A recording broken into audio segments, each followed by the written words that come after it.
সামনেই চলে গেল পৌষ পার্বণ, আর আমরা এখন কম বেশি সবাই পিঠে বানিয়ে খাচ্ছি, কিন্তু পারফেক্টলি ফুলকো ফুলকো নরম পোয়া পিঠে অনেকেই বানাতে পারি না।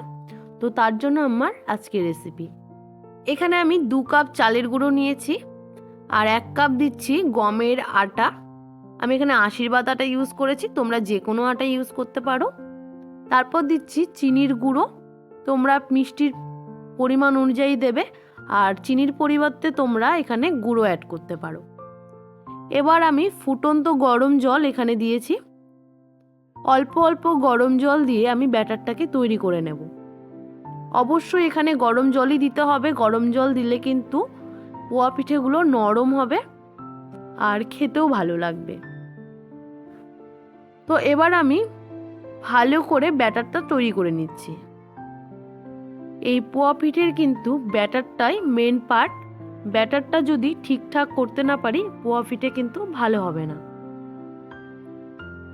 তো ভালো করে আমি কিন্তু মিশ্রণটা তৈরি করে নিচ্ছি।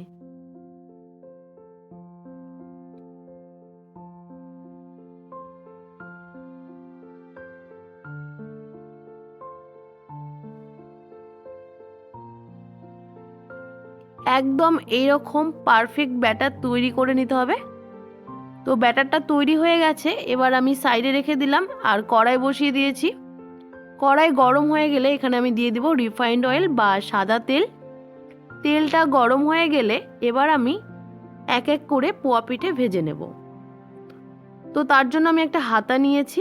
এবার হাতাটাকে দেখুন আমি একদম তেলের মধ্যে একদম আলতো করে দিয়ে দেব। হাতাটাকে কিন্তু আমি একদম তেলের কাছে দিয়ে ব্যাটারটাকে আমি আলতো করেই আমি ঢেলেছি একদম এক জায়গায়, তাহলে কিন্তু পোয়া পিঠেগুলো একদম গোল গোল হবে। এবার গ্যাসটাকে মিডিয়ামে রেখে আমি পিঠেটাকে ভেজে নেব। দেখুন পিঠেটা কিন্তু আস্তে আস্তে একদম ফুলে যাচ্ছে। আমি একটা সাইডে আর একটা দিয়ে দিলাম। এবার একসঙ্গে দুটো পিঠে আমি ভেজে নিলাম। এবার লাল লাল করে এপিট ওপিট উল্টে পাল্টে ভেজে নেব। আমার মতো এইভাবে পিঠে বানালে পিঠে কিন্তু প্রত্যেকটা ফুলবে এবং খেতেও কিন্তু নরম হবে। তো পিঠেটা ভাজা হয়ে গেছে দেখুন, এবার আমি তুলে নিচ্ছি। তো এভাবেই আমি এক এক করে সবগুলো পোয়া পিঠে ভেজে নিচ্ছি। আমি তোমাদের আবারও দেখাচ্ছি, দেখুন আমি কিন্তু হাতাটাকে একদম তেলের কাছে নিয়ে গিয়ে আলতো করে একদম ব্যাটারটা কিন্তু এক জায়গায় করেই দিয়েছি।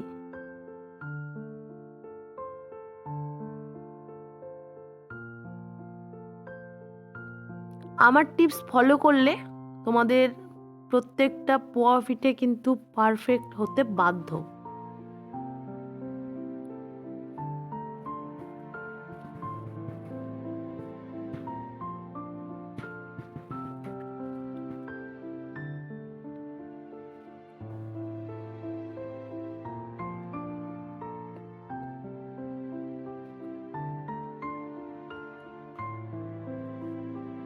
তো সবগুলো পোয়া পিঠে আমার ভাজা হয়ে গেছে। এবার আমি তোমাদের প্লেটটা দেখাচ্ছি। দেখুন প্রত্যেকটা কিন্তু গোল আর নরম আর ফুলকো ফুলকো হয়েছে। তো তোমাদের আমি একটা ছিঁড়ে দেখাবো কতটা নরম হয়েছে, তোমরা দেখলেই বুঝতে পারবে। আমি এক হাত দিয়ে ক্যামেরা করেছি আর এক হাত দিয়ে আমি ছিঁড়ছিলাম। তো ভিডিওটা তোমাদের কেমন লাগলো অবশ্যই জানিও। ভালো লাগলে লাইক কমেন্ট শেয়ার করে দিও। ফেসবুকে দেখলে ফলো করে দিও আর ইউটিউবে দেখলে আমার চ্যানেলটা সাবস্ক্রাইব করে দিও।